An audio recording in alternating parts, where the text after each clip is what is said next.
Calling to order the El Monte City School District Board of Education meeting for December 13th, 2021 at 5:01 p.m. We will begin with roll call, starting with Ms. Cobian, Present. Ms. Rivas, Present. Ms. Ruedas, Present. Mr. Seegerst, Present. and Mendez present. Okay, thank you. We will now stand for the flag salute. There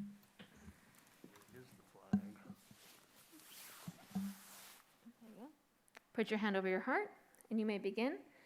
I pledge allegiance to the flag of the United States of America and to the republic for which it stands, one nation, under God, indivisible, with liberty and justice for all.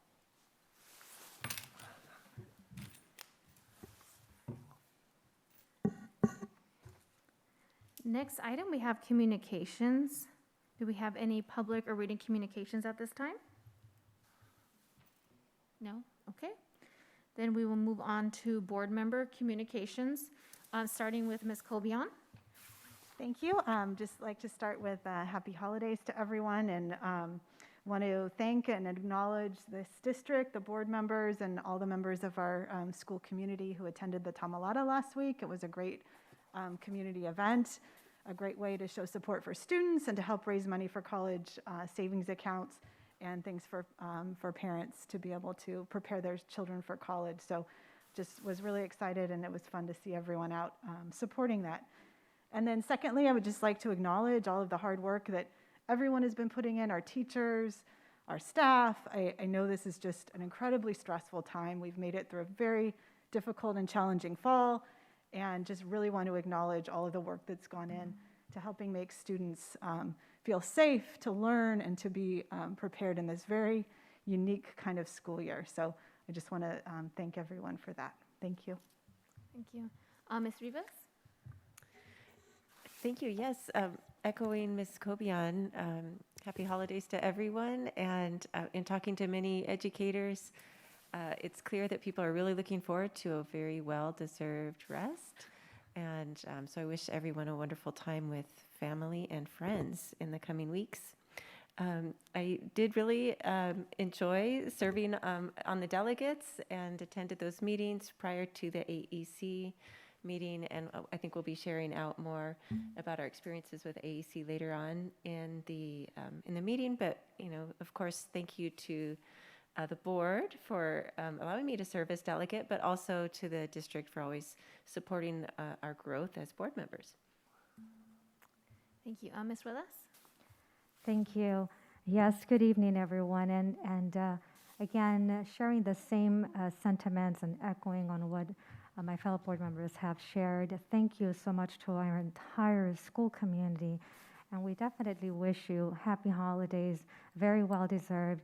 And going back into the California School Boards Association annual educational conference this year, I had the opportunity to attend virtually.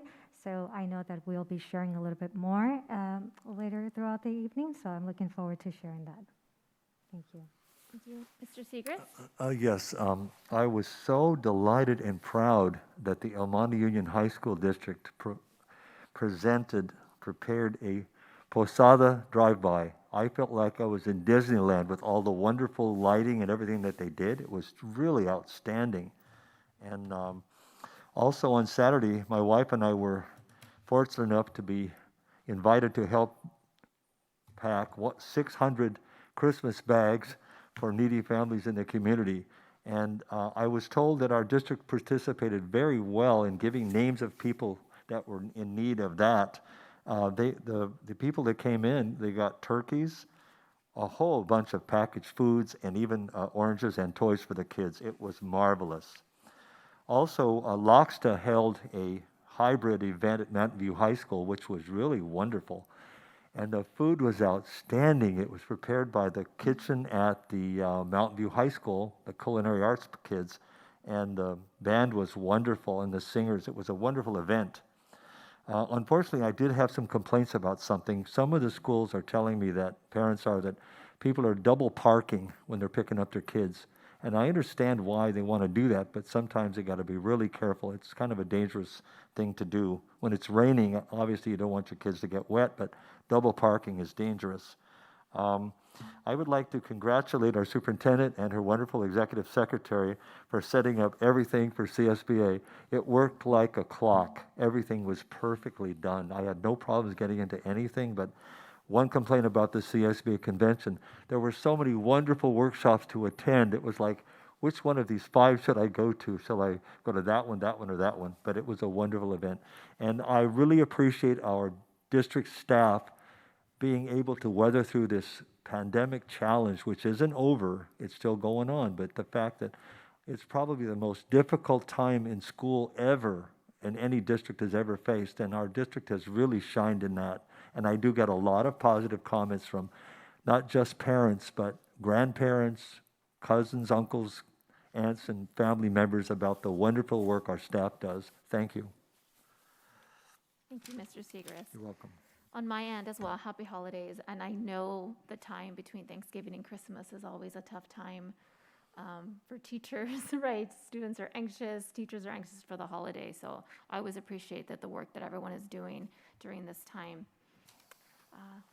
I would like to share, I was lucky enough to attend Tamalada, and I want to congratulate Ms. Cobian and her Amani Pramas Foundation team did a wonderful job with putting the Tamalada together. I do want to share, because it's not all of us was able to attend, they had this great idea with the boxes to go. So people were able to get their box, whether it was take it home or eat it there, and it included rice, beans, tamales, and also pan dulce, and then they had a plate, and it had also a beautiful message and utensils. And so it was just a great idea. Again, like that people were able to, needed to leave right after the program, they were able to take it. The presentation was just really beautifully designed, how that was put together. So great job. And also I want to congratulate our very own Miss Monica Macias, who was awarded the Bobby Salcido Esperanza Award.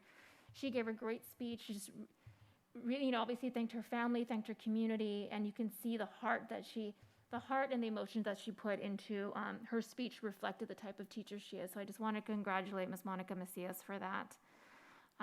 Let's see. I know we're going to talk about CSBA, so I was able to attend and tell Mr. Segrist in passing. And then we'll talk about that. I would like to also share that obviously I've been seeing the advertisements that the Jeff Seymour Center is providing a vaccine clinic. And obviously we know how important it is to have access to the community, but I personally was able to go for my booster. And I was talking to different people online, and even for myself, who, yes, I have access to my private insurance, it was nice. It is hard after work to have to drive to the hospital or drive somewhere else. So just the availability, even for myself, that I was able to access that and to see how, again, how easy it was. I didn't have an appointment. I right away, someone told me that there was walk-in available, and I want to also thank, I think it was in collaboration with the Almani Pharmacy through CVS. So again, I think my wait time was about 30-45 minutes, and the staff were really friendly, and again, just really well put together, and there were books there that students were able to take home after they got their vaccine shot. We saw a mix from the community of ages, so I just want to share that, how great and organized a vaccine clinic that we have at the Jeff Seymour Center. And I was hearing people kind of talk in line about how great it is that they were able to come after work to access that resource. So that's all I have to share for today. Thank you. All right, so for next, we have closed session. So for closed session, we're going to discuss items pursuant to Government Code 45957.6 on conference with labor negotiations, employee organizations, EMETA, and CSEA. Thank you. To resume our meeting at 5:46 p.m. During closed session, no action was taken regarding item pursuant to Government Code 54957.6 on conference with labor negotiations, employee organizations, EMETA, and CSEA. For our next item, we have the annual organization of the Board of Education for December 2021 through December 2022 by election of officers. At this time, I'd like to hand over the meeting to Dr. Garcia. Thank you, President Mendez. Before beginning with the reorganization of the board, I would like to take this opportunity to thank you for your leadership. In the past year, you really have led us through virtual meetings and now in-person meetings, as well as guiding us to revamp our governance handbook, really maintained the district priorities through the agenda, and that was evident time after time. I want to thank you because I know it required a lot of resources and time away from the dais, and your leadership was exemplary. So thank you very much. Thank you, team. It was an honor. We have a token of appreciation that is a little bit delayed, I think, in the spirit of our supply issues these days. But all that to say that we will have the opportunity to present it to you at a future meeting. Thank you. You're very welcome. At this time, I will call for nominations for consideration of board president. I would like to nominate Ms. Redas for board president. I'll second that. Ms. Redas, would you accept the nomination? I accept. Is there a second? I heard from Mr. Segrist. I seconded that. All in favor? Aye. Any opposition? Motion carries. Congratulations, Ms. Redas. Yes, Thank you. congratulations. Thank you. Okay, next item is consideration of approval for board vice president. I'd like to nominate Ms. Mendez as vice president. Ms. Mendez, do you accept the nomination? Yes. I'll second that. We have a first and a second. All in favor? Aye. Aye. Aye. Any opposed? Motion carries. Thank you, Ms. Mendez. Congratulations. Our next item is approval of nomination for district board clerk. I'd like to nominate Ms. Rivas. Ms. Rivas, do you accept the nomination? I accept. Thank you. Is there a second? I'll second. Thank you, Mr. Revas. All in favor? Aye. Motion carries. I recognized all 5 voices. Thank you. And the next item is consideration of approval of selection representative of the Los Angeles County School Trustee Association, LACSTA. And I'd like to nominate Mr. Segrist for that position. Mr. Segrist, do you accept the nomination? Yes, it's a great learning experience. Thank you. You've represented us well. I'll second. Thank you. We have a first and a second. All in favor? Aye. Aye. Any opposition? None. Motion carries. Thank you. Congratulations. And the last item for the reorganization is the consideration of approval for our annual meeting schedule. Yeah. I'll move to approve the meeting schedule. Thank you, Ms. Cobian. Do we have a second? I'll second. Thank you, Ms. Revas. All in favor? Aye. Thank you. Any opposition? Motion carries 5-0. I'd like to congratulate Ms. Revas, who will be serving as our board president, Ms. Mendez, who will be serving as vice president, Ms. Rivas, who will serve as board clerk, and Mr. Segrist, who will serve as our LACSTA representative. Congratulations. Thank you. At this time, we'll take just a brief recess to reorganize on the dais, and we will be back in just a few minutes. Thank you. Brief break. And now we will move on to our items of interest. Child Development Program update by Mr. Juan Castillo. Thank you, President Redas. It is my honor to introduce Mr. Juan Castillo, who's a relatively new director for our child development programs. And I also want to acknowledge that the assistant director for our child development programs, Ms. Carol Gregory, is in the audience as well. And Mr. Castillo has done a phenomenal job. We tell him he's no longer new because he's been here for more than 3 months, Dr. Garcia? Yes. So he's considered a veteran, but he's going to be sharing a little bit about the QUIP plan for the program and just some program highlights. Thank you. Good evening. Board President Redas, board members, Dr. Garcia, administrators and guests. As you heard, my name is Juan Castillo, and I'm the proud new director of the Child Development Program. Thank you again for this wonderful opportunity. It's been just amazing, an amazing 5, going on 6 months. So I'm loving every moment of it. As you heard, also with us this evening is our assistant director, Ms. Carol Gregory, and I've been very pleased in working together as a team. So it's been just amazing. This evening, we also were going to have a guest, Ms. Coral Brown, our district liaison team leader from LACO, but unfortunately, she was not able to make it this evening. So she does send her regards, and I will be sharing a little bit of information that she was going to share. So let me go ahead and start with the slides. And so I want to share a few highlights, just a few items over from these past couple of months. So, as you're aware, we're sharing we're providing a child development program for preschool age children from 0 to 5. This is a transitional program. We have preschool classes at 12 of our sites. And, we pride ourselves in using developmentally appropriate materials. So again, these are specific materials designed for this specific age level. We're using creative curriculum for our center-based care program, and then we're using a program called Parents as Teachers curriculum for our home-based. So those are our main, primary sources for learning. We are providing our, pre-K families, learning education classes. And what I'm really pleased and we're trying to expand is offering, classes, mental health, especially during these tough times, nutrition and making sure that children have balanced diets, education on how to, work with a child at home and how to meet their needs. And of course, working with any challenges or disabilities. So, we really want to continue offering these classes and certainly working on expanding them as much as possible. And then, of course, during these times, we're also, utilizing technology, and we, have provided iPads, devices to all, preschool students and families. So, if a child, normally those are used in the classroom at this time, but if a child is out ill because, or perhaps they're being under quarantine, we do then assign the child the device, so that way then the education can continue at home while they're out of the classroom.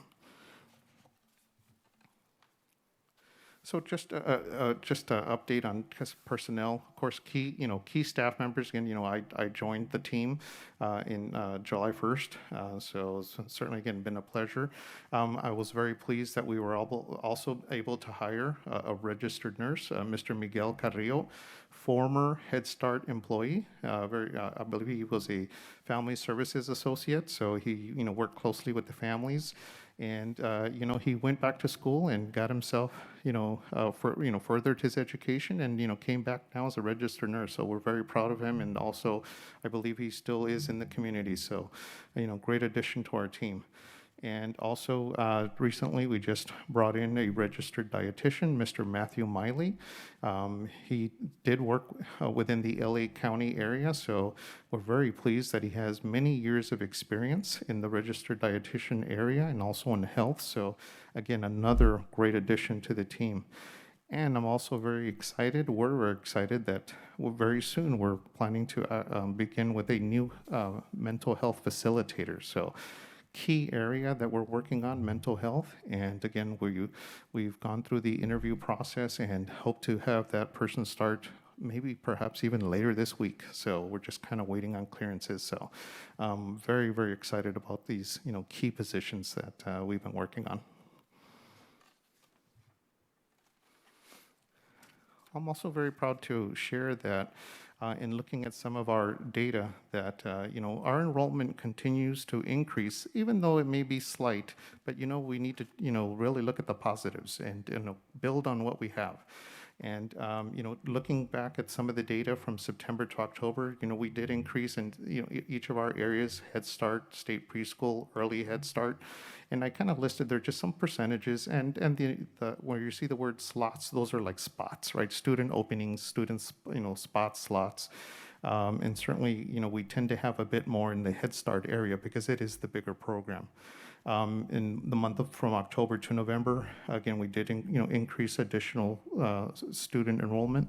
We tend to slide a little bit up and down in state preschool, but again, we tend to grow more in the area of Head Start, and early Head Start again is just slight, almost 1%. So again, just wanted to share just a little bit on the enrollment increases, despite obviously the pandemic that we still continue to be in.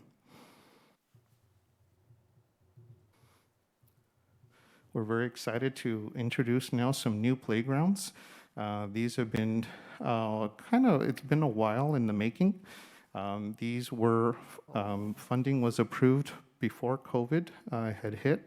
And then, of course, unfortunately, once the pandemic was full-blown, that did delay these projects.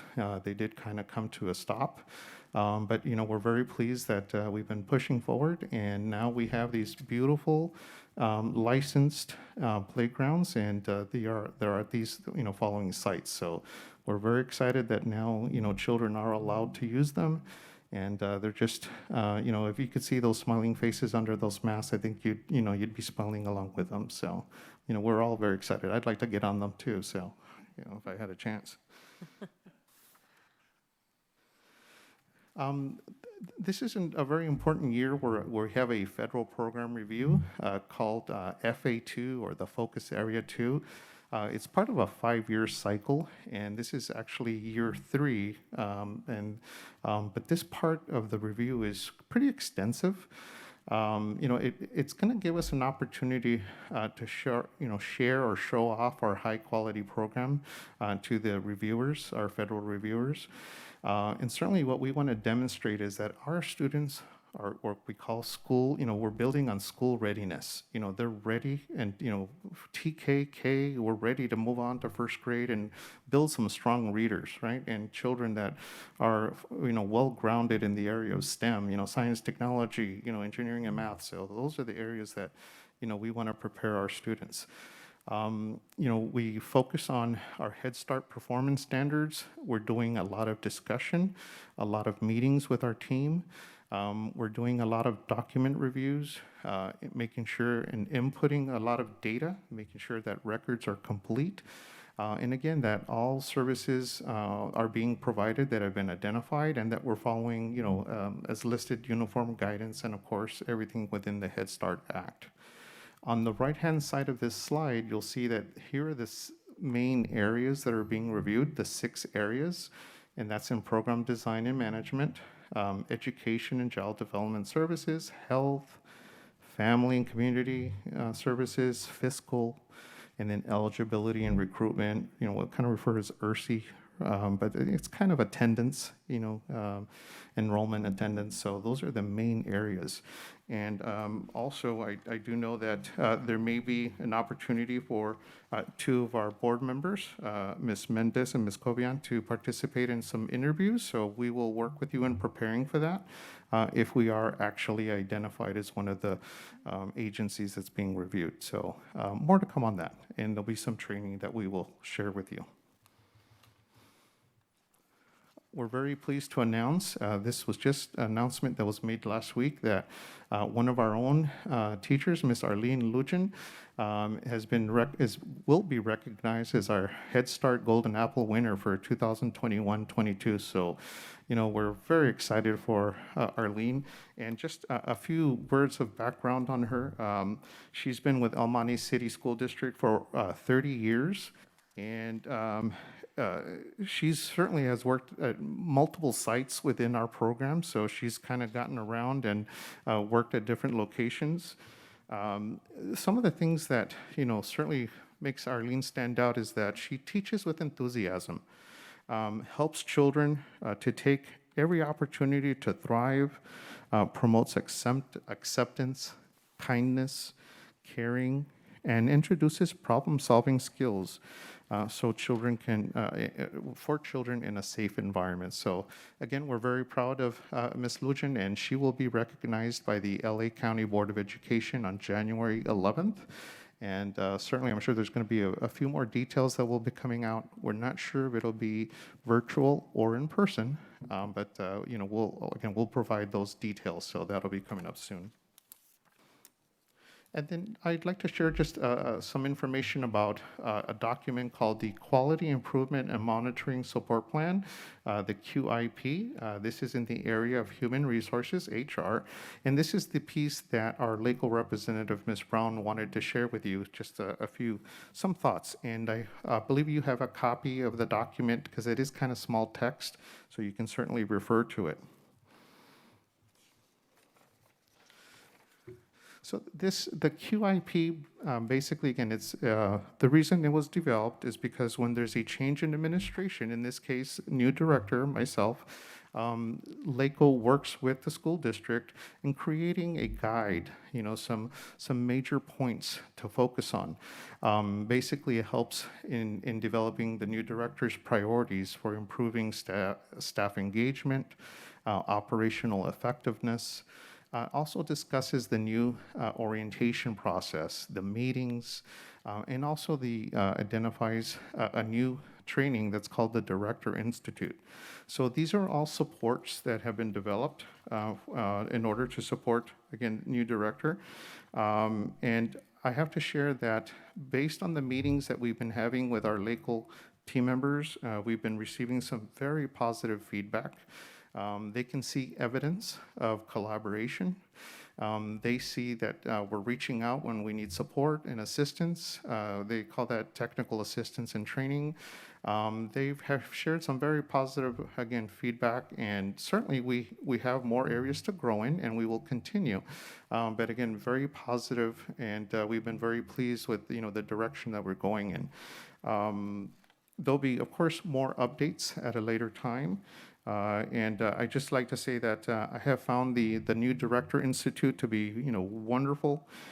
Certainly has given me a really solid foundation in the LACO technology and the systems, student information systems that they have, such as like Child Plus. Certainly has helped me with program planning, governance, and some of the topics that will be coming up are human resources, communication, record keeping, and community and self-assessment. So all great areas to continue to grow in, and certainly look forward to sharing some more updates with you on that in the future. And then that's just, of course, the first page of the report. And again, you have a copy for your reference. And with that, that's it for my summary. So thank you. And if are there any questions that I can address? Does the board have any questions at this time? Yes, would you sometime bring one of the iPads the children are using so adults can see the little blue ones with the split keyboards? They're beautiful. I didn't even know they existed. It's a special iPad. I've never seen those until your program is using them. They're wonderful. And the kindergarten little boy that uses it now, he's able to go into Google all kinds of things and bring things up. I didn't know those things existed. Do you know how much? Can you find out how much they cost? I apologize. I don't have an idea. I don't know if Ms. Gregory, if you have any ideas. Before. It's totally different. It's not the big keyboard kind of thing you're going to see. It's a split keyboard, and I know that a lot of I think they have them at Jeff Seymour Center has some of those. We do. We actually use them for the incoming transitional kinder program. So happy to share an image of the iPad. And to your point, I think technology is just constantly changing. They There's a lot pick of up so resources for us quickly to with those. access, and we're going to continue to do our best to bring them to our students. Okay. Also, can you come sometime to a city council meeting in El Monte or South El Monte and talk about the program? Because that's an outreach that you'll reach a lot of people, because those meetings are all televised, they're all archived, and they're on the internet. So it's another way to get more people, because I was going to fall off my seat when I saw that your students raised from 0 to 4 or 5. Incredible. They start with little babies then too. Certainly, I'd be glad to coordinate that with Dr. Garcia, and certainly it's something I think that would be wonderful to reach our community in as many ways possible. So thank you for Public that. comment, and you could maybe even get on the agenda, because it's our community, and you can build relationships that way from the beginning. Wonderful presentation, by the way. Thank you. Thank you, sir. Any additional questions, comments? Well, we would really thank you. Would like to thank you at this time, Mr. Castillo. We all know that the 0 to 5 years are the foundation of education, and we thank you and your staff for making this possible. So thank you so much. All right. Thank you. We appreciate the positive remarks, and I will certainly share that with the staff. So thank you very much. Have a great evening and happy holidays. Thank you. And we will now move on to our approval of minutes. Consideration of approval of minutes for the November 15, 2021 meeting. I move to approve the minutes. Motion by Mrs. Rivas. Do I hear a second? I'll second. All those in favor? Second by Ms. Mendez. All those in favor, please say aye. Aye. Aye. Aye. Aye. Motion carries. And now, moving on to our action consent agenda. And at this time, I would like to ask if there is any board members that have any items they would like to pull.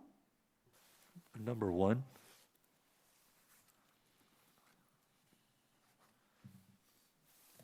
Thank you, Mr. Segrist. Any additional items?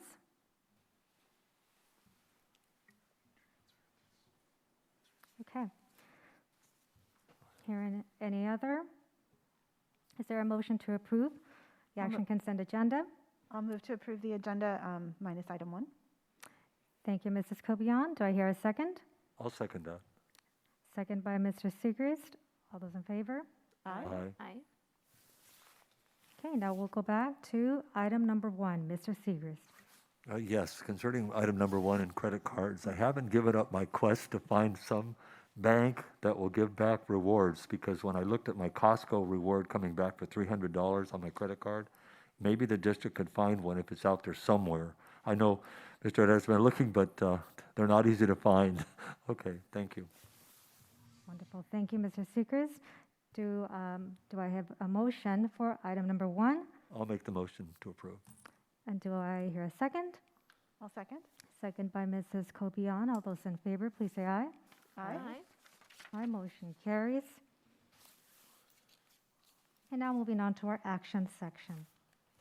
Item number 1, consideration of approval of certification of signatures.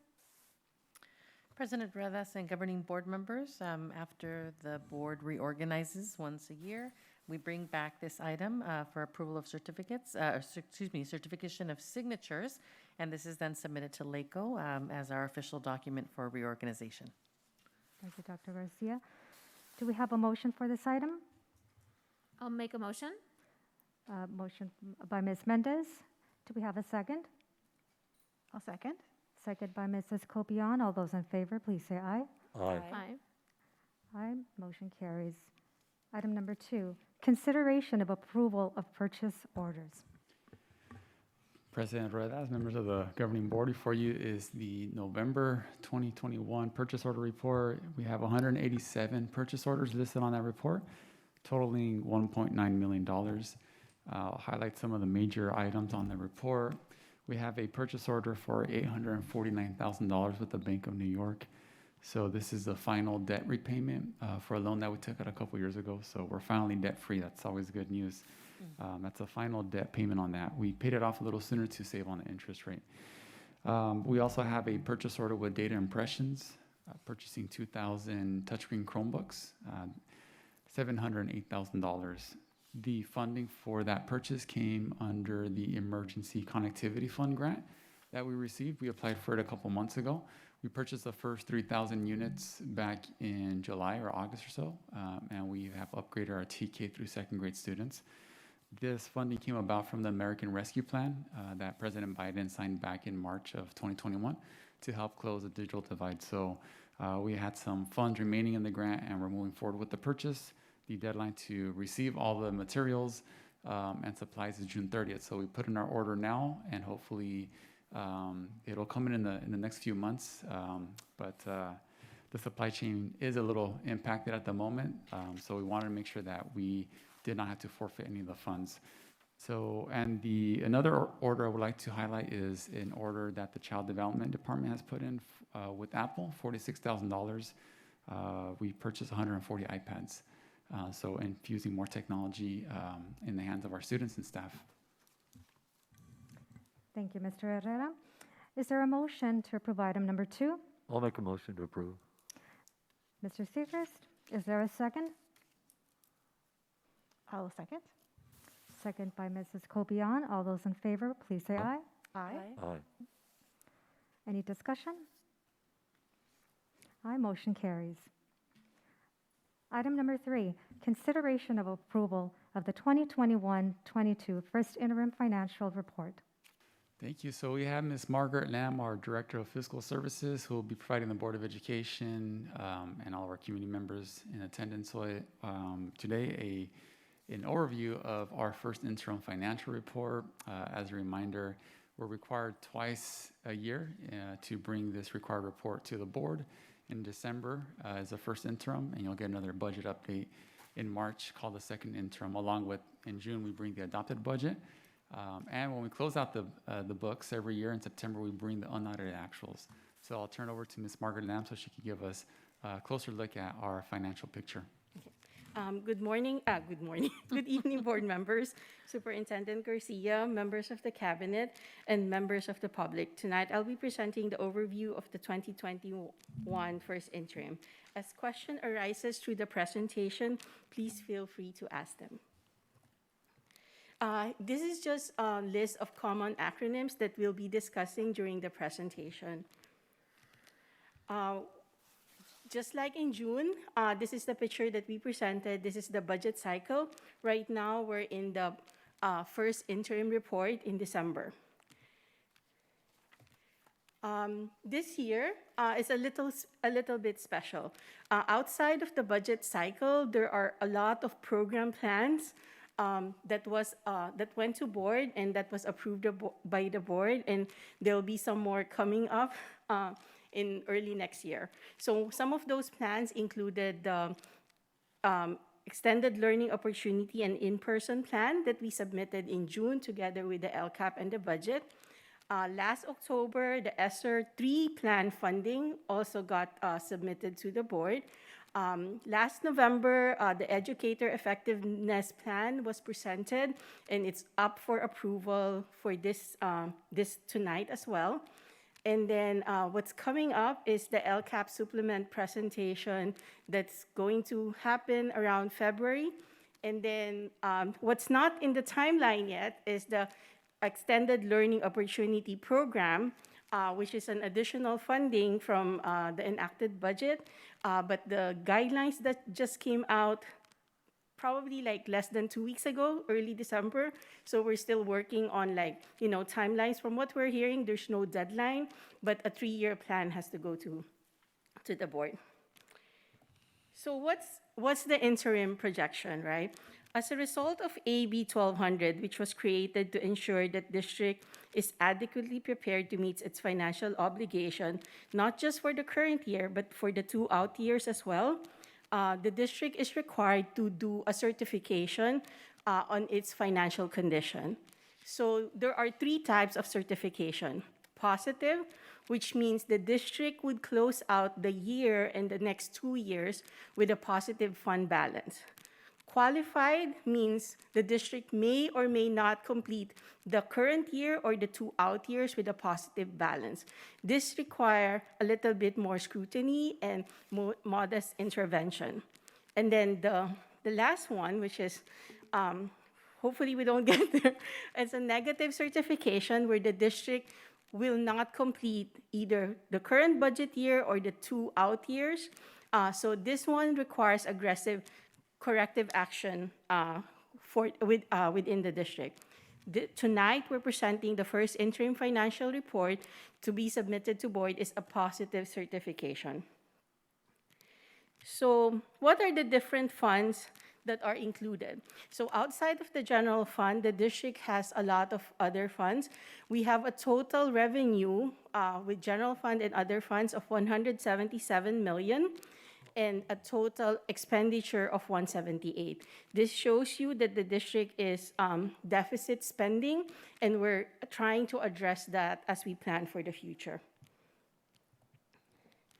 So what are the different revenue streams? Let me dwell a little bit in this slide. So majority of our revenue comes from the local control funding formula, which we would discuss in detail at succeeding slide. But around 55% of the LCFF, 55% of the total revenue is from LCFF. Then we have the federal revenue, which is 28% of our total. Let me just put in a caveat that this is artificially high because of the one-time revenues that we receive from ESSER or from the ESSER grant or from other sources due to for COVID-19 mitigation. So we have We also have 24.1 million in state funding. Sorry, oops, sorry. 24.1 million in state funding, which represents 14 million. This includes this includes lottery funding, in-person grant, after-school grant, and educator effectiveness grant. Oops. And what I would want to emphasize, though, is that the lighter purple lines, I'm not sure if you could see it, those are one-time revenues that we receive just for this year. So these are not your constant revenue stream that you would normally see in a district budget. And just a note on that slide, it probably equates to close to 20% roughly of our total revenue. That's a huge amount that in a typical year, maybe 5% of our funding is one time, right? As we always get one-time grants that come in. So that's something that when you look at our budget, I know Margaret mentioned that our numbers are artificially high. We do have the money, so it's not artificial. I mean, the money is there, we have the grants. But when you look in future slides and look at the drop-off in spending and revenue expenditures in future years, it's as a result of all of this one-time money or temporary funds that's being infused into our local budgets. Federal funds and state funds typically do not make up that amount of the Monte City School District's budget. But with all the legislation that was passed and all the plans that obviously come along with those legislation, you see we've added more acronyms to that list there, right? The dollar amount of federal and state funds is very high. But we also know that the need is very high because our schools were closed for a long period of time, and there was a lot of learning loss and other issues that came about as a result of the school closures. And then the next slide shows the expenditure summary for all funds. Our salaries and benefit continues to be the majority of our expenditures. So before we delve into the detail of the general fund, let me first define the two types of resources, because you know how like sometimes you'll hear not all the dollars are green. This is where it comes in. So there's two types of general fund resources. The unrestricted resources, these are the funds that whose use are not subject to specific constraint and may be used for purpose as long as it's not prohibited by law. The restricted resources are funds that we receive from federal, state, local sources that are used for specific purposes as set forth by statute or law, or by a donor as a condition of receipt. And a good example, like just how to distinguish it, is the lottery funding. The district receives approximately 1.5 million of lottery funding, but 1.1 million of that is unrestricted resources, which the district could choose where to use it. We would allocate some of it to our schools, and then part of it we would use it for our teacher salary costs. But there's a small portion of lottery, the Prop 20 portion of lottery, which is in a restricted resources, which means we could only use it for instructional materials. So when people hear about lottery funding, there's really two components. And yes, so here. So this is the general fund portion. We have the unrestricted and restricted column, where we have a total of 155 million in revenues and 157 million in expenditure. What I want to highlight is that 158 million includes 22.8 million of ESSER 1, ESSER 2, expanded learning opportunity, and in-person grant. This is what we mentioned in the prior slide, that these are all one-time funding in nature. That means the expenditure is also one time. When we go to the out years or the succeeding 2 years, you would see that the expenditure would go down. Not as drastic yet because we still have ESSER 3 in the 2 out years, but it would go down significantly. Also, I want to point out that we have 47.1 million that's contributed to the restricted program. Majority of it is going to the supplemental concentration and the K3 class size adjustment of 31.8. And then 10.6 million goes to a special ed contribution, as special ed is significantly underfunded by the state and our federal government. And then we have the 3% routine maintenance requirement of 4.7 million. This one, the routine repairs went up just because it's a function of expenditures. Like you need to spend 3%, at least 3%. That's the minimum of your expenditure for routine repairs and maintenance. So if you look at the reserve level, we have our end of year reserve, we're expecting it to be at 24.8, and 8.9 of that is in the unrestricted side. So how do we get funded for education? We hear it all the time in the news. Oh, the state revenue estimate is going up. So how does that translate to the district? So 40% of the state revenue goes to education through Proposition 98. So nothing has changed. Proposition 98 remains in effect. But how funds are primarily allocated to the school district have changed over time. From 1979 to year 2013, what's in effect or how we get our money is through the revenue limit and state categorical program.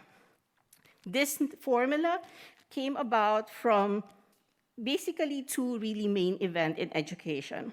One is the 1971 ruling of Serrano versus Priest, and the other is the 1978 passage of Prop 13.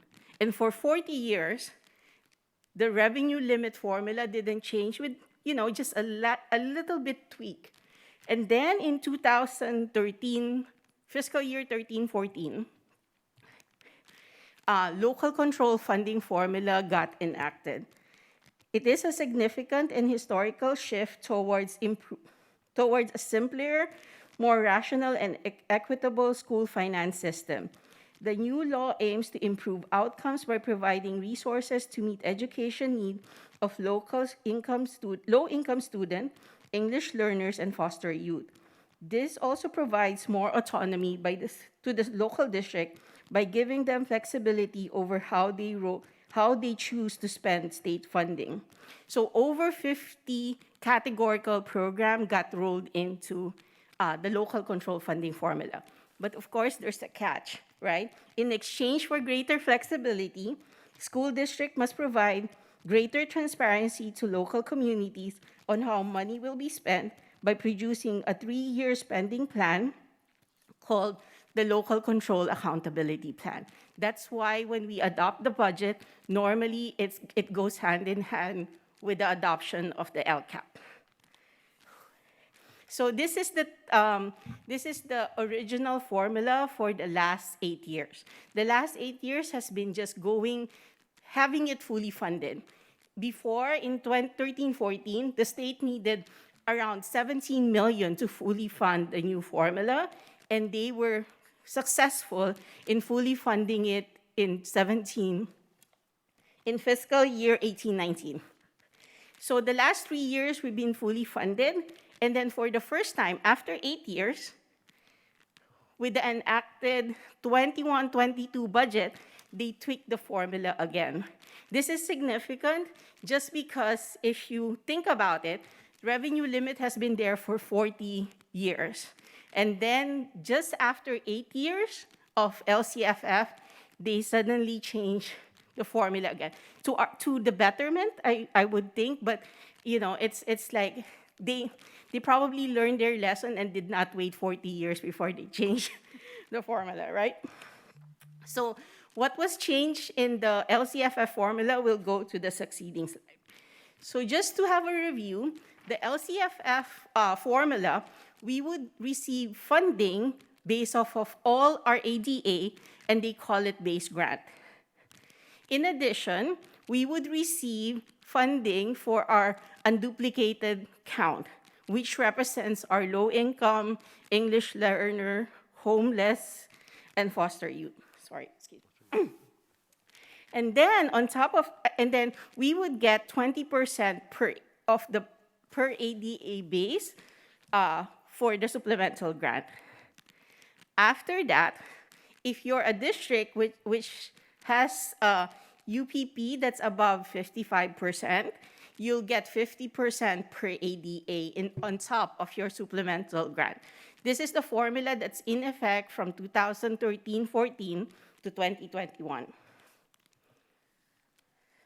So starting 21-22, the base grant remains the same, the supplemental grant remains the same, but they changed the concentration grant by changing the per ADA rate from 50% to 65%. Since the district has over 55% unduplicated count, we receive additional funding for it. It's approximately a little above 3 million this fiscal year, which is good news. And that is reflected in the first interim. Okay. So as Ms. Lam pointed out, right, we didn't wait 40 years to make a change, but in the spirit of equity, right, it's giving the resources to the school districts and the kids, right, that are most need of it. I was pleased to see that when the legislative team up in Sacramento was looking at some of the proposals, there was talks of taking the concentration add-on funds and giving more of a equitable distribution to all students, right? But the state continued to hold with the current proposal that was enacted.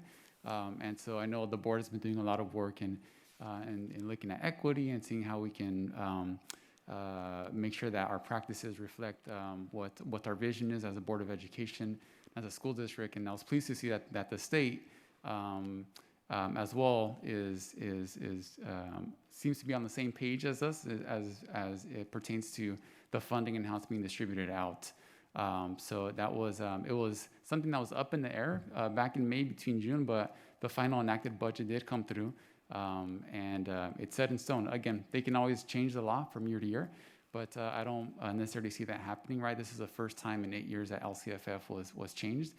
So we're hopeful that we don't see a change every year thereafter, and perhaps maybe just some tweaks from here and there every couple of years, and they continue to provide local boards the autonomy to make decisions that they feel are best for kids.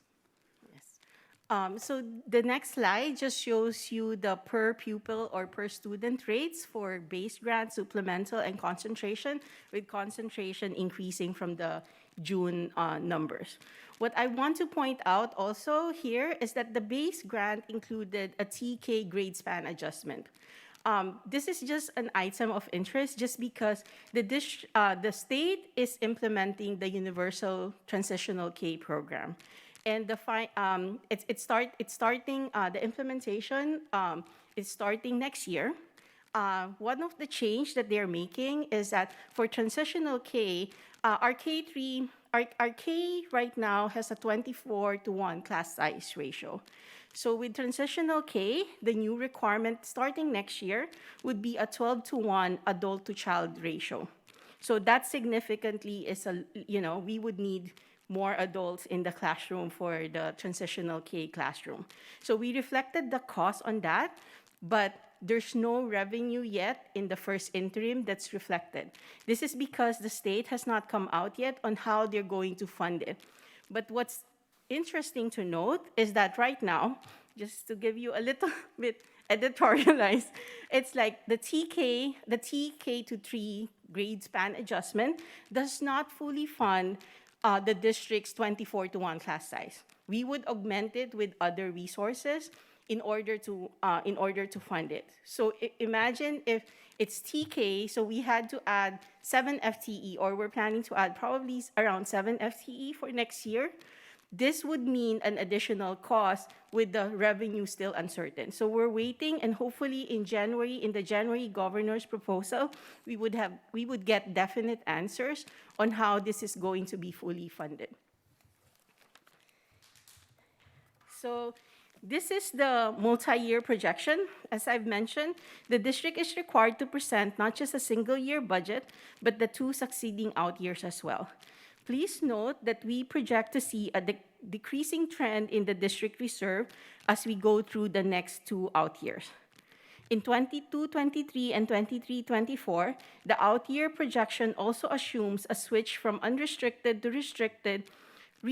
Some resources is switching from unrestricted to restricted in order to help meet the district's 3% reserve requirement in the 3rd out year. This is also to help the district address its structural deficit, as the district continuously redesign program to use existing resources for our student who needs the most support. So in the next few slides, we will be discussing the different factors that impacts the district finances.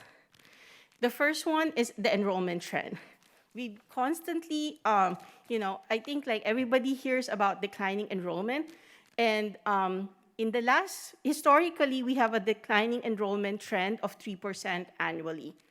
But in 21-22, the enrollment decline that we saw in the last enrollment that we reported to the state, we saw a decline of 4.2%. And this is just not attributable to the birth rates where we would normally see like a kinder population going down, but we also see a decrease in the retention rate or the matriculation rates from grade level to grade level. And it might be that there's a changing demographics in the district, or some of our families are leaving the district boundaries. So we see that. So it's a 4.2, which is higher than the normal 3%. And we're tracking the data. A lot of that data is similar in other districts within LA County. Demographically, you see a lot of population adjustments within the state, right? I believe last year was the first year in which California population actually contracted. But when you look county to county, you see LA County population is decreasing, and you see Inland Empire counties, right, where their population is increasing. So we really think, we continue to offer great programs in the El Monte City School District, but it's a trend that's continued to impact us over the years as families get priced out of the community, right? We know the cost of living is increasing, right? Inflation doesn't help either, right? I saw the latest reading come in at a 7% year-over-year increase, which is really huge, right? And so it's hitting rents, it's hitting, the cost of food, cost of gas, all that. And so we continue to have very stellar programs in our district. But at the end of the day, right, some of our families are going to go relocate to areas where it's a little bit more affordable. And we're seeing that across the state, whereas some of these higher cost counties are losing some of their population in the K-12 enrollment ages, and they're going to other counties and relocating to other areas across the state that are not as expensive, or in some cases relocating outside of the state. So it's a trend that continues to impact us here in El Monte. Yeah. So another factor that we notice a change on is the attendance rate. The attendance rate is projected to decrease by over 4% from 98% in 2021 to about 93.7 in 21-22. This is the data that is showing us for the first 3 months of the fiscal year. It doesn't impact funding right now because of the hold harmless for declining enrollment or for the ADA, but we would see a decrease of it in the 22-23 fiscal year. So we're hopeful that the trend does not continue, and then we'll update the numbers as we get more data in the succeeding months. And we're fairly confident that it is COVID related. I'll give a couple examples, right, of anecdotally what we're hearing from attendance clerks and the schools is, if parents have their kids and they wake up with the sniffles one day, it's like, we're just going to hold them out, right? And so what we saw was, that happened a lot in the first month, right? And as I think, families got a little bit more picked up on okay, what is maybe sniffle that came about from the change in the weather, or whatever the case is, right? We saw our attendance rate bounce back in the succeeding months. So we think it's, and we hope that it is one-time in nature. From everything we're hearing from the school sites, it's parents just being cautious, right? And you keep your kid out for a day or two, right? Because perhaps they woke up with a cough, right? But once the symptoms go away, they send them back to school, right? So it's something that I'm sure we all saw pre-pandemic, where there's many days when myself growing up, I don't remember missing one day of school. My parents would send me to school, and I knew I was sick, I'm sure, but it happened a lot, right? I'm sure. But now that we're in a pandemic, I think parents are a little bit more cautious and aware of the health protocols that we have in place. So we're hopeful that in the second half of the year, we see the attendance rate increase, and as the pandemic subsides even more, as we go into next fiscal year, next school year, the attendance rate bounce backs up to 98%, which is typically what we've seen in the past couple years. Mm-hmm. Yes. So another factor is the unduplicated student. This one impacts our supplemental and concentration grants, which these are the resources that we use for to support our kids with with the most needs. We've seen from 2018-19, which is our last base year, to 2021, we see a steady drop of about 1%. But next year, 2022 to 23, is a significant year, or it's a critical year for the district, because that's when we do a new base year. So there's going to be, a lot of work involved in order to make sure that we get all of those household income forms in place before the deadline. So we would have an unduplicated count that is reflected of our community, and we would get, funding for them. So the next slide is just other planning factors. Pension rates continue to increase as CalSTRS and PERS gets to be fully funded, and then these are just like all of those are is subject to change. And when we get to January, I'm pretty sure that the COLA and everything else would change. So it might be a different picture when we do another presentation in second interim. So this one is just a reminder of a lot of one-time federal and state funding we have. We have 20% of our current revenue is in one-time and federal state funding. So this is just a reminder. And then in 22, 23, and 23, 24, we still have ESSER 3 reflected, which is also one-time in nature. We're projected to spend it across 2 years. And then, so in June, we said that the budget is not your typical budget, right? In the normal budget, you would have your core LCFF base, you would have your LCAP money, which we adopted in June and to be presented in Feb again, and we have our state categorical. But this year, we have additional funding, most of them one-time in nature. So we had the ELO and in-person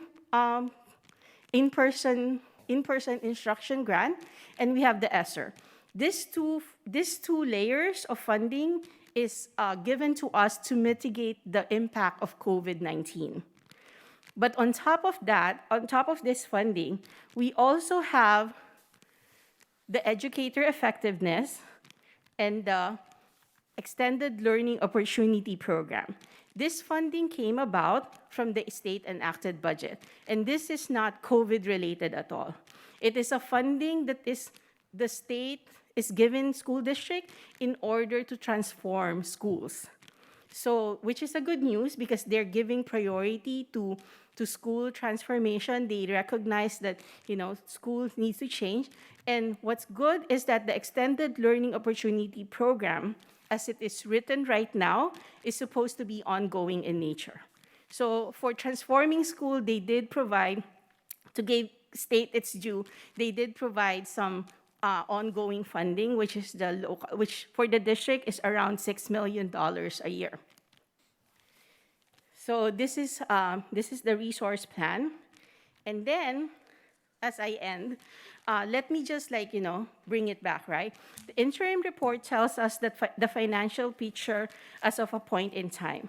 It is a work in progress, and as external factors and program plans changes, so will the numbers. In January, we will get the governor's proposal, which will reflect the most recent state revenue estimates that by all indication is above what is expected.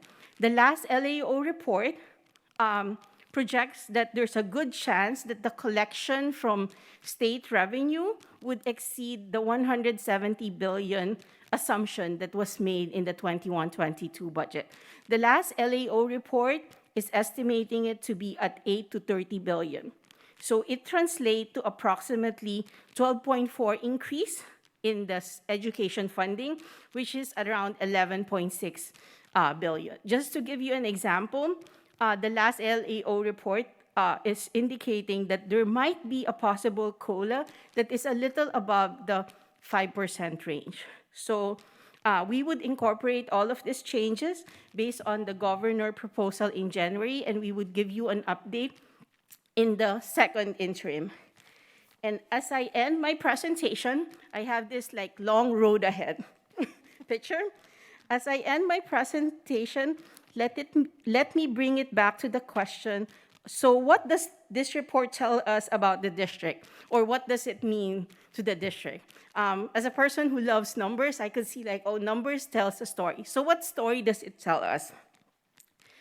We hear all the time that people say, oh, knowledge is power. But knowledge is not power. It is only a potential of power. It becomes power when we apply and use it. Similarly, resources and plans are half the battle. Implementation is the second half. We are running the long race, and we are in a critical point in time with most resources identified and plans crafted. Now the district have the hard part of actually turning these plans into action. And yes, I think it would be hard, but as Koyonaikan once wrote, when you do the things in the present that you could see, you are shaping the future that you are yet to see. And I, for one, am excited to see what EMCSD would look like once all of these plans are implemented. So here are the next steps. We have the first interim, the governor, just a list of the succeeding steps. So that concludes my presentation, and we'll open it up for questions. Thank you very much, Ms. Lam. And at this time, I would like to ask our board if there's any additional comments, questions. Mr. Seegers? I have a hypothetical. Is it possible to look at the census, the 2020 census, and find out how many children of school age live within the boundaries of our school district? I don't know if it's that precise, you could find out how many children live in the community that we serve. And there from that, find out how many are in attendance, how many may be homeschool, how many private school. Is it possible? We would Probably not, yeah. but I'm just wondering. We could look at the data, but just to tell you how we normally would do an enrollment projection, we actually look at live births. For K purposes, for kindergarten purposes, we would look at LA County and the State Department of Finance actually gives you projections by county, and we've looked at a 10-year trend for LA County and compare it to the 10-year trend for the district. And we've seen that, the district, the LA County projection of students, school-age student, the districts compared to the district enrollment, we see a constant trend of approximately I think, if I'm not mistaken, if I remember correctly, around 8%, and it's constant. It's constant. So we do see that in the 5-year-old. We did not expand it to the other ages, but we could certainly do that and then get back to the board. Okay, thank you. Any other questions? I just want to thank you for all the visuals, because Sonos was not the best with numbers. It really does help to see all the different. I really appreciate the visual that shows the change of LCFF and how that funding is now kind of formulated. So I just really appreciate that. Thank you. Thank you, Ms. Mendez. Any others? Wonderful. Well, thank you very much, Ms. Lam. Thank you, Once and happy again, holidays to everybody. It's great to see where we're at. I mean, this first interim positive certification, and I really enjoyed specifically that last slide where you're talking about that journey, right? Of that planning, that implementation. So we're definitely looking forward to that second interim in March of next year. Okay, sure. Thank Thank you. you. Okay, and as we move forward on item number 3, do we have a motion for this item? I'll make a motion.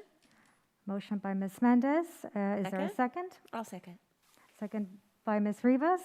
All those in favor, please say aye. Aye. Motion carries.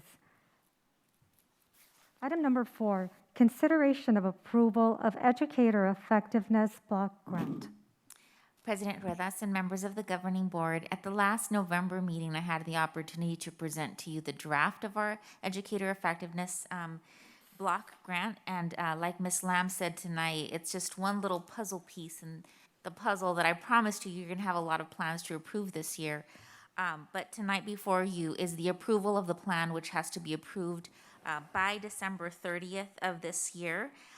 And just to reiterate what Ms. Lam shared previously also, this is one-time funding. So the plan is a living document, and we have until 2025-26 school year to spend the funds. And of course, we're going to do that based on what the data tells us that we need and working with our teachers and our classified staff and our administrators. So there will be flexibility to the plan. I'm assuming that there will be changes. This year is metaphorically an onion. Every day we peel off a different layer of a need that we have in our school district. So these funds will be utilized in that fashion. As things come up, as needs come up, then we'll be adjusting the plan to meet the needs of not only our staff, but our students as well. Wonderful.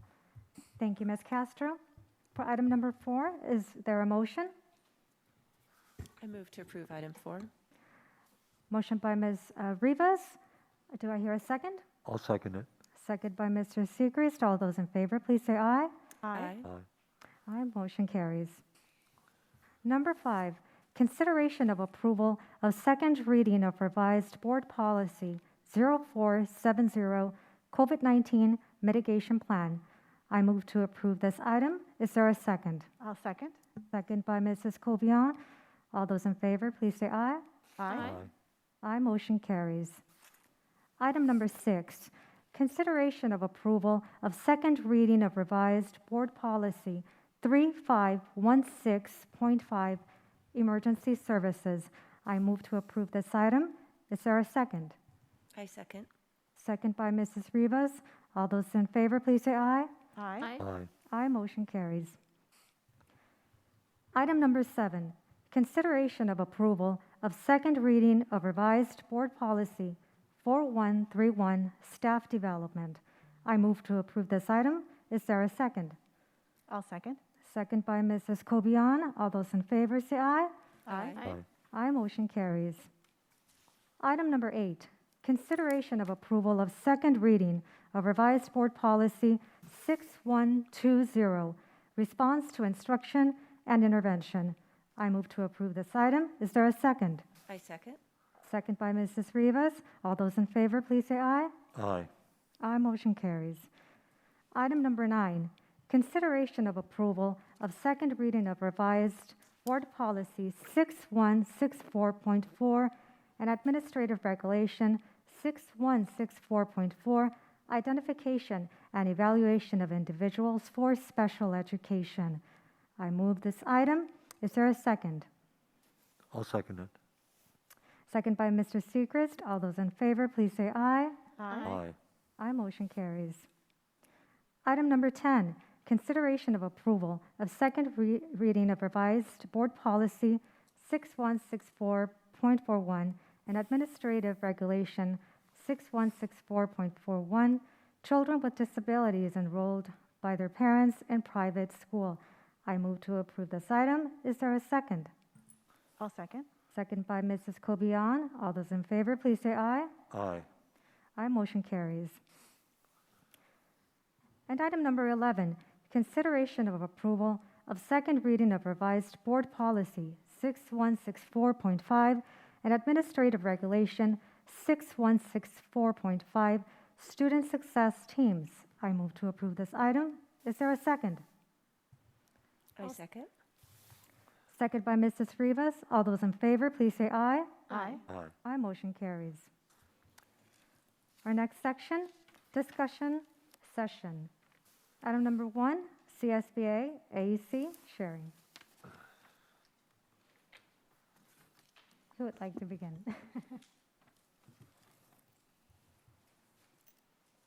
Okay, Dr. Garcia? President Rivas, this is an item that we normally add every, after CSBA, gives the board the opportunity to share some of the learning that took place, any insight that you picked up, conversations, even opportunities for networking at CSBA. We know, like Mr. Segrist did mention, CSBA is always a very robust conference with lots of options and sometimes, I think, limited time. This year was no exception, but this gives the board an opportunity to talk about some of the learning that took place, and if there's any follow-up or next steps that we would like to take as a board, this would be an opportunity to introduce them. Wonderful. Thank you, Dr. Garcia. Now I'll open it up to the board. For Mrs. myself, Cobian? I'm very interested to hear. I wasn't able to participate this year, so I'm very interested to hear all of the great recommendations. Thank you, Mrs. Cobian. Well, I'll jump in. I was there a few days early as a delegate for CSBA's Delegate Assembly, and a lot of the work that was done by the delegates was going over bylaws that the delegates would follow, for example, for electing directors, and the directors are delegates, like a special group of delegates, which oversee a lot of the policies and the leadership of CSBA. It's an amazing mix of board members from across the state. You've got many, many board members who have served on their boards for 20 plus, 30 plus years. And then you also have some board members who are brand new and eager to serve their communities and have already stepped into the delegate roles as well. So really neat mix of people, like I said, from across the state. And you really get to see, who participates, right?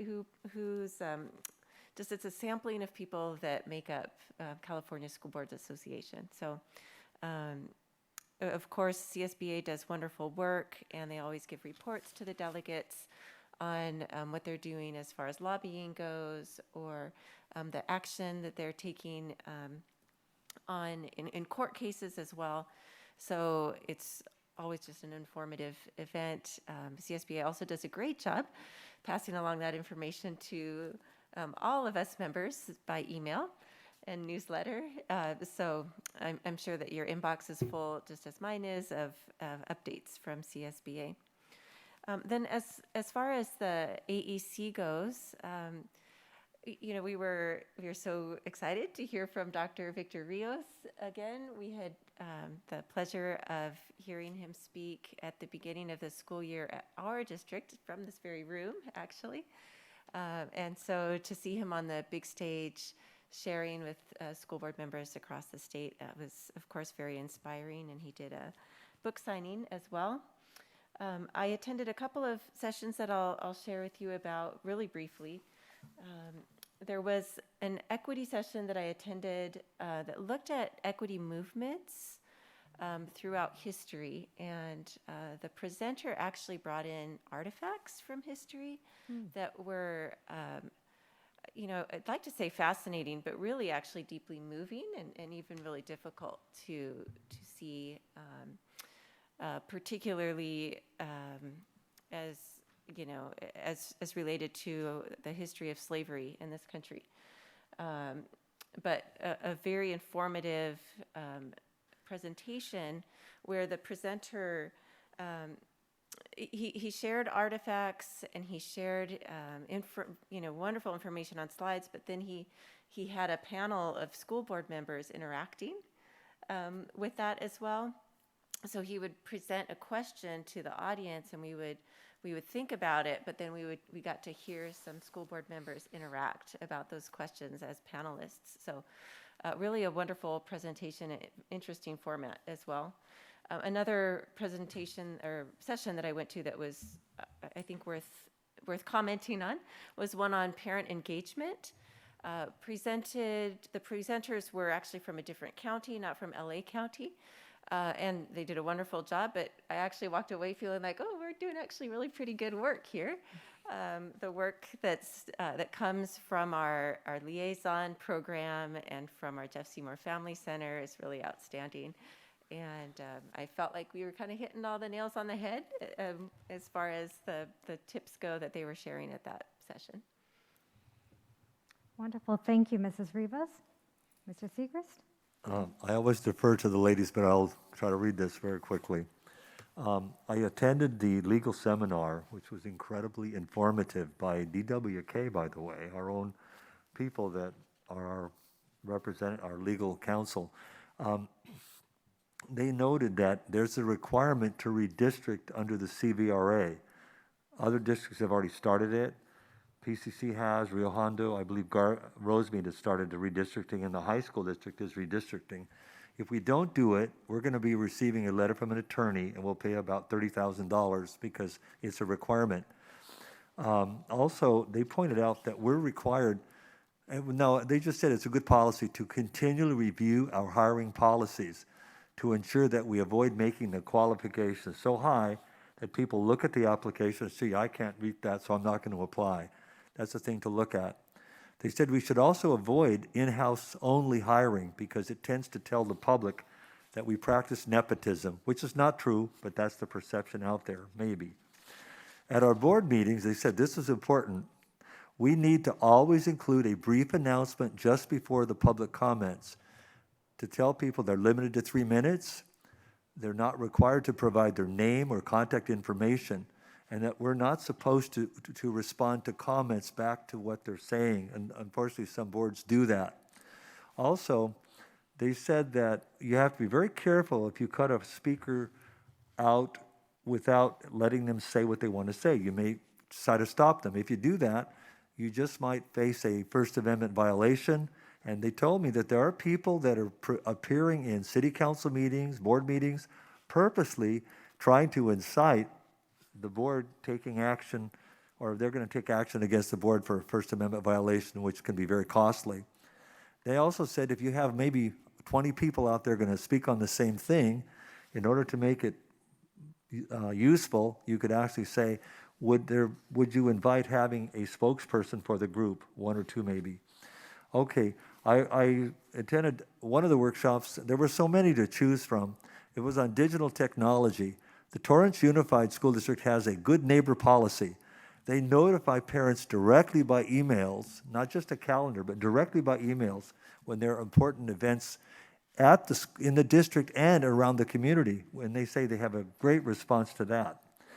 A workshop by Whittier Union School District, Union High School District, and I forgot to bring them. I brought a packet for everybody. They have a wonderful program. It's called Parent Volunteers Training Other Parents. What they've done is they've had the community liaisons train parents to volunteer to train other parents. It's the 2nd year. Been very successful, and they focus on immigrant parents. So I'm going to bring the packets the next meeting, I promise. Also, Whittier Union High School District has a Mommy, Daddy, and Me program. It costs $60. The parents are in the classroom with the children, so it's not early childhood, it's the parents are in there, or the grandparents or uncles. Also, I attended one on dual immersion. It was wonderful by Dr. Barbara Flores, very active in CABE, a professor at Cal State University San Bernardino. She said we really need to continually to review our program to avoid keeping English language learners too long as beginners. She also said not to keep the children in levels. They should be mixed so that the early learning English language learners, they get to see other more advanced children. So that's one of the recommendations I thought was really timely. I will share this. I was impressed by this. At the legislative breakfast, we had a presentation by Senator Richard Pan. He's a pediatrician. He explained how he started in New York as a non-English speaking Chinese boy who was immediately placed in special education for many, many years, but was able to get out of that and ended up becoming very proficient in English, went on to become a pediatrician. So his warning was, be careful when you place children in special ed. Finally, I attended the Golden Bell Award for our El Monte Union High School District, and I was so happy to see that. They got a Golden Bell for the CTE program. It was very delightful. And I look around our district, and I hate to say this, but I know it's lots of work, but at least go in for a Golden Bell. It's something that you learn about from other people too, and they learn from you. And finally, I had some bad news before I got here. My daughter informed me that my favorite Mexican singer, Vicente Fernandez, who made the very famous song, Volver, Volver, Volver, he just passed away. And that made me so sad. I know that's not connected to the report, but I'm so sad. By the way, if you know his voice, it was so good because he studied for the opera. Thank you. Thank you, Mr. Seegers. You're welcome. Ms. Mendez? Yes, I'd like to touch on two that stood out the most for me. It was actually two general sessions. I wasn't able to make Dr. Rios's session in the morning, just, came in a little bit late. But the second one was a panel with student board members. And that was very impactful. It was about 6 different student board members, some currently, some who are already in college, and they shared their experience currently and previously as a student board member. And they really pushed on, ask us what we need, and we'll tell you what we need. We want a voice. Some were even really advocating, we want to vote, because again, at the secondary level, they do have where they nominate a student board member. They're like, some were like, we want to vote. We're very passionate about this. Ask us what we need. This one young girl from Oakland Unified, Latina, who I think was going to Berkeley, said, that's great that you listened to us when we said we needed mental health resources and wellness centers, but also ask us what we need in terms of, we need someone who understands our community. Yes, that's great that we're hiring mental health specialists, who have these different degrees, but we also need someone that understands our community. And I do think that's something that we do very well in the Monte City School District. We obviously want to make sure we're always hiring without as well, but we also value the importance of having people that work for us that are from the community, right? You want to have that balance. And so that definitely questioned to me, and I was with Dr. Garcia, and right away we looked at each other like, okay, how do we do this, at the elementary level? How do we engage and directly hear from our students and what their needs are?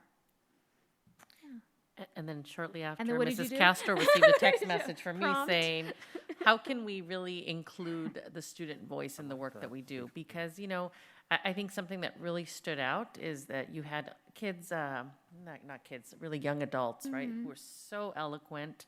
And I know, I also want to highlight that Edna had the opportunity to be at AEC this year as well as administrative professional. We were texting because that's it. I think the student voices that were reflected on that panel is the goal for our kids. We want our kids to be able to navigate this world with strong voices that'll ultimately lead them to happiness, whatever they define as happiness, right? We believe that it's through a quality education and college access or, secondary access, but what we do now really matters. And I think, somebody said it best on the panel. I think it was the young lady from Oakland. She said, kids have a voice as early as kindergarten. And so we really need to take the time to ask. I know that we were in the process of starting a student advisory group as part of our LCAP. And of course, that's something that we had talked about pre-pandemic. And so I'm hoping that it's something that we can continue to discuss and implement so that as we bring plans forward, as we talk about the narrative and we talk about the voices in our plan, the student voice is part of it. And then also, two of the young girls, right, I forgot how they connected, but they started what's the organization? A nonprofit. They're both at Stanford, and they were, I think, I forget what cities they were from. Two unique districts, but they're both freshmen or their first year at Stanford, and also are creating a platform for student voices and to empower student voices, and really reaching back to some of the students that are currently sitting on boards to help them navigate and make sure that their voice is represented. Very powerful. Yeah, very impressive. And then the third session, it was Saturday, and I was okay, it's at Saturday, and it was one of the past editors of Teen Vogue, and I'm like, okay, let's see how this connects, past editor of Teen Vogue at the California School Board Conference, and I can't, oh my God, I should have Googled this, her name, but does anyone remember her name? No, but she was. I'll Google it after. But blew me away. So again, I was like, how is this going to connect, right, to school board? And the connection is that under her leadership, she transformed Teen Vogue, right? So obviously I haven't been a teacher in a while, but when you think of Teen Vogue, you're like, oh, it's a fashion magazine. Well, I didn't realize how much work they had done on rebranding and it linked back to equity. They were like, she came in and she was an African-American woman, editor-in-chief, and she said, we need to expand our market, right? It shouldn't just be that our target is, high-income young teens who can afford these high-end fashions, right? Because obviously they were advertising a lot of expensive trends. And so she shared what they did to connect to their audience, to connect to students, to teenagers. She said, I immersed myself in the teen culture. I was on the platforms that they were on.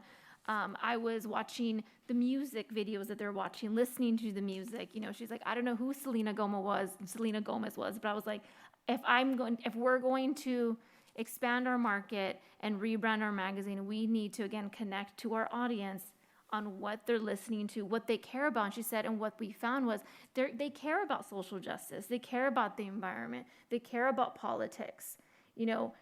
We're assuming, oh no, all they care about is fashion, how they look, how they do their hair. No, they care about more than that. And she said a lot of people think that we did it overnight. I know it took years, right, of that research and really kept going back to the table before we really then rebranded ourselves. A lot of people think it happened overnight. No, it took time to do that. So again, making that connection on what we're doing with equity, and again, connecting it back to the student panel of, immersing ourselves in what do students need and how we're getting that information. So I was we so need to go impressed eat at the with her. cafeteria more, okay? That's all I took Yeah. away. We need to go have lunch with the kids, figure out what they're listening to, what they're talking about. I was so impressed with Dr. Susan Heredia, who was the moderator, who was able to bring these things from her. And she herself said, you're asking great questions. Keep going, keep doing it. She was marvelous, this young lady. Thank you. Yeah, I'd like to share that. Thank you, Ms. Mendez. And this year, I had for the second consecutive year, I had the opportunity to attend CSBA AAC virtually. And I have to say, I echo with what Mr. Segrist just mentioned on the variety of workshops offered. Definitely wanted to go to all of them, attend all of them. Unfortunately, that couldn't happen. But I really focused this year on equity and opportunity and wellness and mental health. Especially, to begin, equity and opportunity. One of the key questions that really stood out throughout the entire conference on both dates were the key question, we know where our goals are, we know what they are, what we want to do, what we want to achieve, but are we measuring its progress? Are we doing perhaps a quantitative analysis, right? The importance of this in order to, if we're going to mention that we're providing the equity to all of our students, how do we know this, right? So that was definitely one of the key questions that kept coming up in all of the trainings that I attended. Wellness and mental health, definitely, again and again, the importance of resources, right? And how does this look like in our district? The people who are taking this role and providing and letting our community, our families, our parents know about which resources are available. Do they know? Are they knowledgeable to perhaps share the complete information, right? Because now more than ever is when our families need of this information. So we definitely want to lead them in the right path. So that was one of the highlights of those wellness and mental health trainings. Also continuing on that, I attended a training on how do we respond to hate crimes, right, in the state of California. Now, we've seen a lot and we've been through a lot this past year and a half. And we know that hate can also be included in social media and whatnot. So this is something that we're also seeing. And it was great to see we had Rob Bonta, Attorney General of California, there having a conversation, and there were so many many questions that were highlighted and asked by the attendees. Unfortunately, so little time. I do have a PowerPoint presentation for each of these trainings, and I'll be more than happy to share with Dr. Garcia so that each one of you can have. Mental health, again, I do have another PowerPoint on lifting up all students with equity also that I would like to share, and a few handouts for all. But definitely going back to the keynote speakers, amazing. And I did not have the opportunity to hear Dr. Rios when he came here to our district, but we obviously saw Dr. Rios, and we saw California State Public Instruction, Tony Thurmond, and I was very proud to say both of them have been to the El Monte City School District, and he focused and he mentioned, reach out, I will go to your district. We were very proud to have had the privilege of having both of them. What really stood out about Dr. Rios' amazing story is the difference that a teacher can make in the life of a student. That was amazing to hear his story and how he was able to change his life completely thanks to someone that cared. And we all know that here in the El Monte City School District, our teachers so care for all of our students. So thank you for all the work that you do. Okay, and with that, we'll move on to item number 2 on our discussion session, nominating for CSBA Delegate Assembly. President Rivas and governing board members, as you heard earlier, Mrs. Rivas has served us very, very well and represented us and CSBA as a delegate. We are part of subregion 23B, and I believe her term will be coming up. And so there is an opportunity to consider a nomination from this board to move forward in an election for the subregion to represent, to select a delegate to represent us at CSBA. I would like to nominate Ms. Beth Rivas again. Did such a great job. Thank If you. so I accepted. appreciate that. I appreciate it. I'm going to decline, but I really, really appreciate the nomination, and I've really enjoyed serving and learned so much about CSBA and really value the work that the organization does. I would like to nominate Ms. Mendez if she would accept the nomination. Yes, no, thank you. I'd really, I know that I saw this on our agenda and I kind of looked it up, and you know that I finished my term as board president, and I'm so happy, Ms. Redes, that you are our next board president, and I would love to have this opportunity, you know, to expand my leadership skills, my advocacy skills, and see what, how can it contribute to make a larger impact and, you know, represent our community ultimately in our district. So yes, I accept the nomination. Good idea. I'll second that. Perfect. Wonderful. So next steps is we will submit a nomination for Ms. Mendez, and then there will be an election. I believe our local districts in our subregion will receive the ballot, and we'll see if there's other nominations from other districts. And then I believe we'll bring this back in January, I think is the timeline, where the board gets to vote. We'll cast our ballot, and then we'll get the results of the election, and hopefully Ms. Mendez can represent our school board and our region as a delegate. Thank you.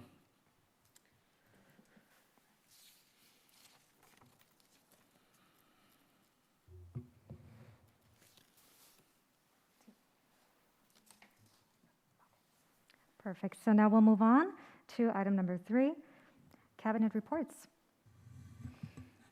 Thank you, President Rodas. So I just wanted to share some good news. As you know, we continue to feed the community. We did so over Thanksgiving break, and we have some plans in the work over winter break to continue doing that as well. So we're going to be offering up EMCSD students a week's worth of food when they can swing by. We'll push the details out to our families as we get closer to the day over winter break, so we can continue to get food resources out there in the community. It'll be more of a grocery style type of a food delivery or food offering that we have, including pasta, chicken, meatballs, spaghetti sauce, bagels, fruit, spinach, carrots, milk, all that good stuff, right? So we're very grateful for the hard work our food service staff continues to do. And we're thankful for the waivers that continue to be out there for the current year. We're hopeful that the federal government, the USDA, will extend the waivers as we go into 2022-23 year, so we can continue to offer food resources during non-school days or intersession periods. Wonderful. Thank you, Mr. Herrera. Thank you, Ms. Redas. I wanted to share that for the third Saturday Learn Academy, we've had another grandiose number. And I do want to acknowledge we have one of our outreach consultants in the audience today. And I want to acknowledge the work of our outreach consultants, the work of our attendance clerks, of our new counselors and our principals in making sure that kids who miss school are coming to Saturday Learn Academy. And last Saturday, we had 647 attend our SLA, so another great number. I also wanted to share that before the break, we're not taking a break, and we've really been refocusing and realigning our data. We have a lot of data, but we don't want to just have a lot of data.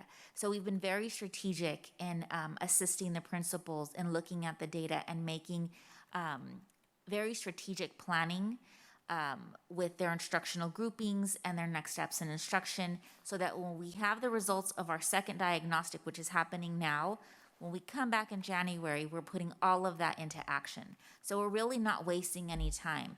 And that has translated into really refocusing our meetings at the district level and just having one-on-one meetings with the principals. And in turn, the principals trickling that information down to their teachers.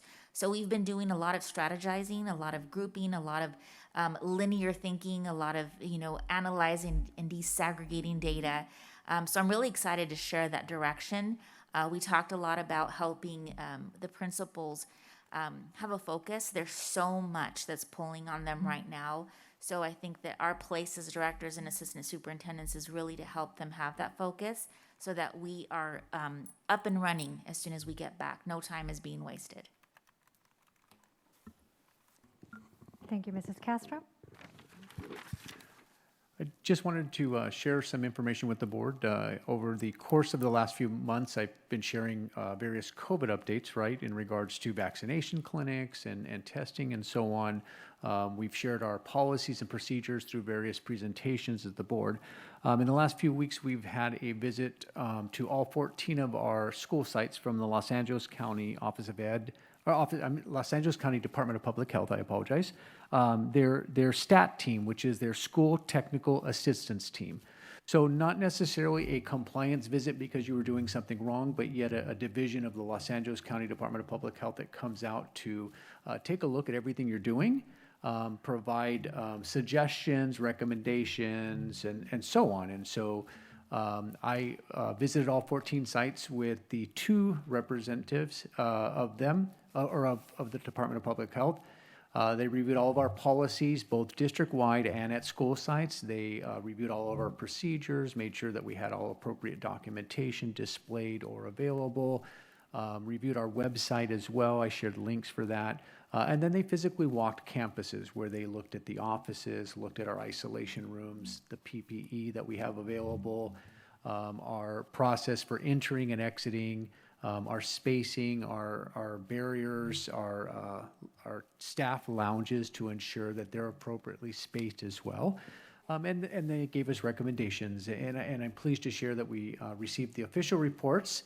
And nothing but kudos about everything that's going on in our district. Obviously, some recommendations of, we had a staff lounge that while no one was in the lounge, there were seats there. And so, making sure, take some of those seats out just so it doesn't encourage people to sit too close during eating and so on. And so all that information was passed on to the various principals.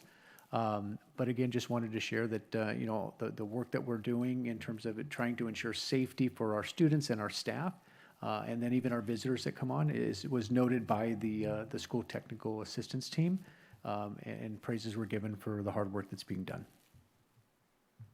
Thank you, Mr. Sollenbach. Dr. Garcia. Thank you, President Rivas. I'd like to begin by just congratulating the board on a fantastic year and for reorganizing in such a way. I think this allows for different opportunities and experiences, and looking forward to working alongside President Rivas. I want to just add on to what Mr. Sollenbach said. As you know, in the district, we continue to be more conservative, and we are a little bit more restrictive than the LA County protocols. And I want to acknowledge our entire district team, our entire school community, because there is this understanding that we're here for each other, right? Keeping our masks on, having barriers, trying to create those distances.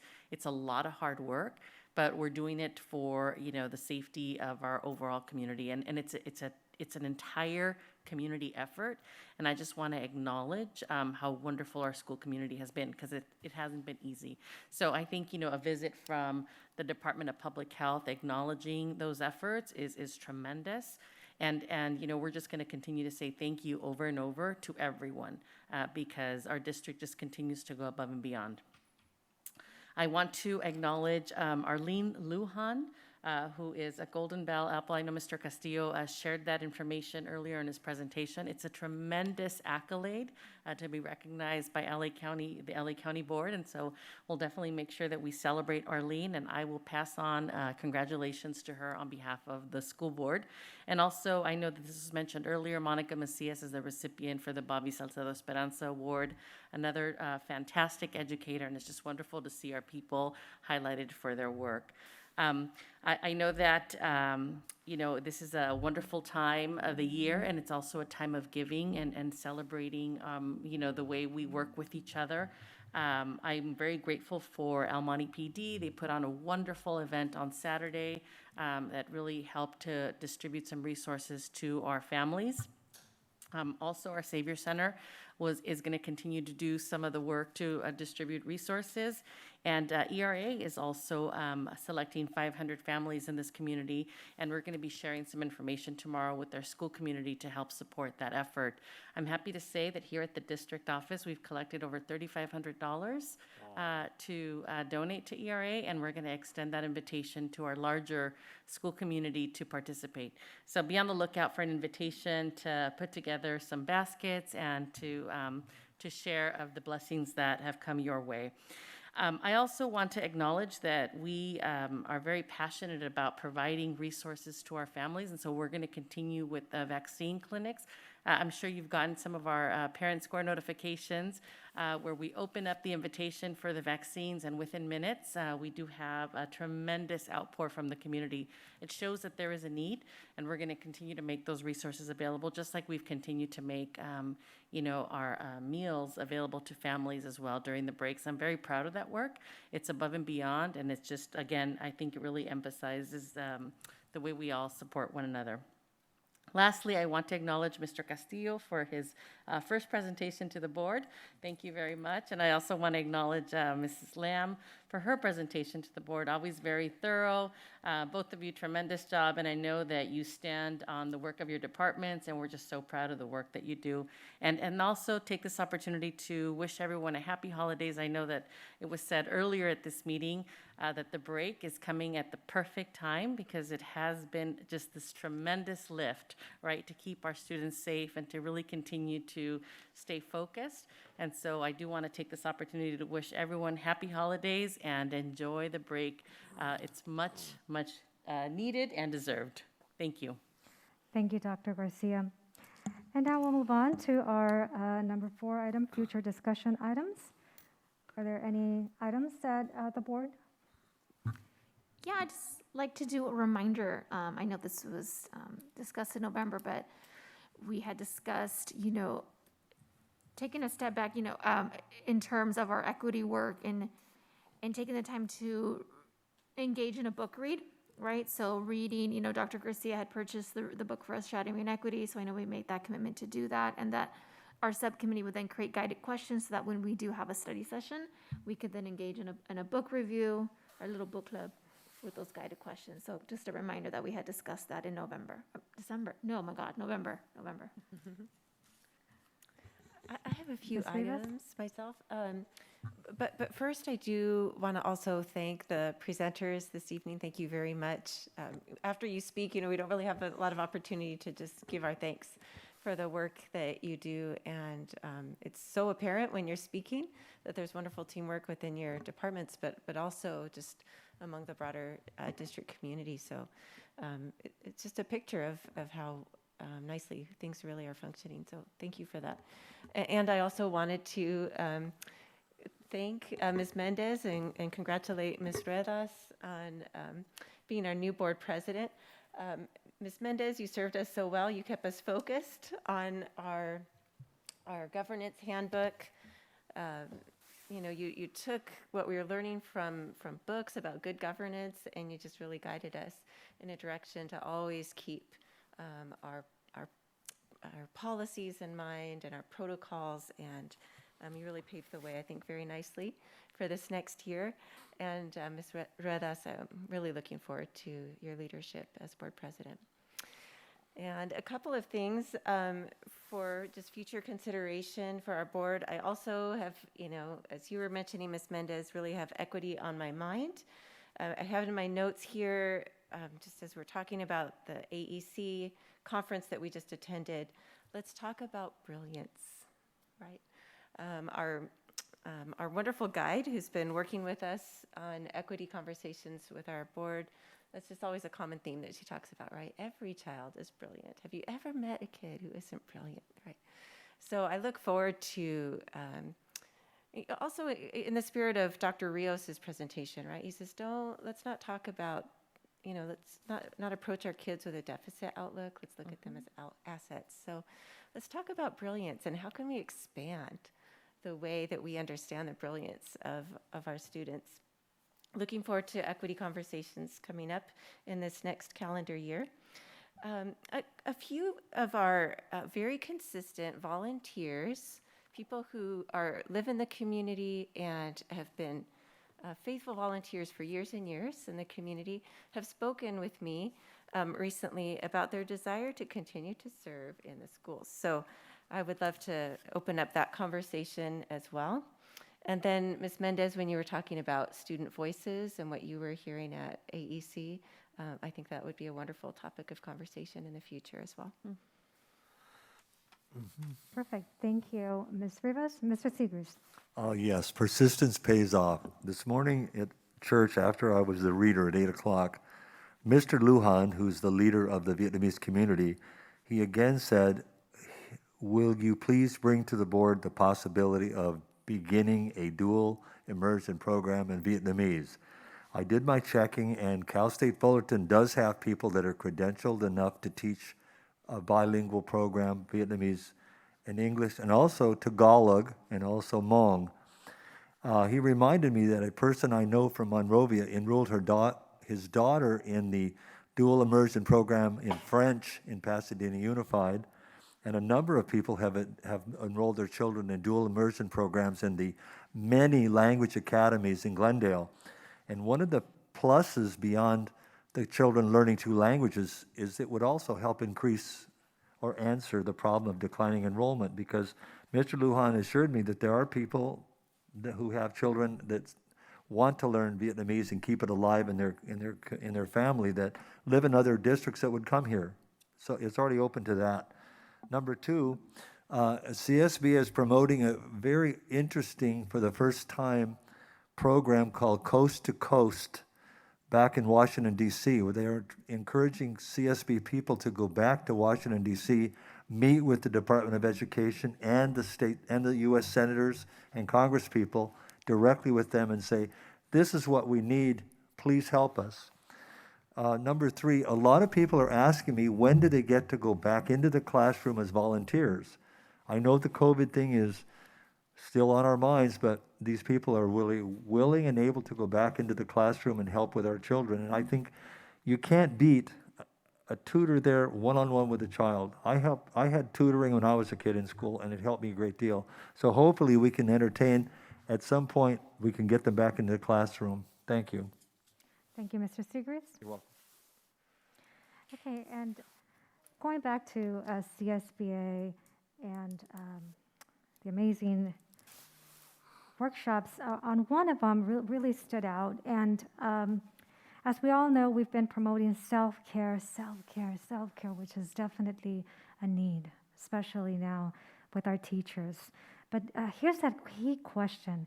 So how does that look like in our El Monte City School District? And are we checking in with our teachers? So that is definitely one of the areas that I would like to come back for further discussion. How are we measuring this impact? So definitely a few questions to this important subject here of self-care for all of our teachers. We know that if our teachers are well, we're trying to close that achievement gap in our students, and definitely it starts with the health and well-being of all of our teachers. We value our teachers here in our El Monte City School District.